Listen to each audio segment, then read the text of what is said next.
দেড় বছর ধরে জমে থাকা সম্পর্কের বরফ গলানোর লক্ষ্য নিয়ে ভারতের দিল্লিতে গেছেন পররাষ্ট্রমন্ত্রী খলিলুর রহমান।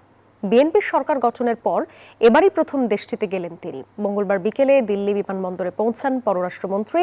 আজই ভারতের জাতীয় নিরাপত্তা উপদেষ্টা অজিত দোভালের সঙ্গে তার বৈঠকে বসার কথা রয়েছে।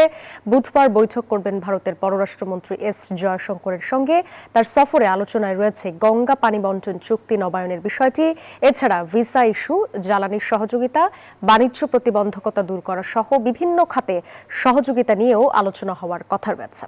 ভবিষ্যতে আরো ফলপ্রসূ টেকসই পর্যায়ে উন্নীত করার লক্ষ্যে এ সকল গুরুত্বপূর্ণ ভিত্তি রচনা করবে বলে আশা করা হচ্ছে।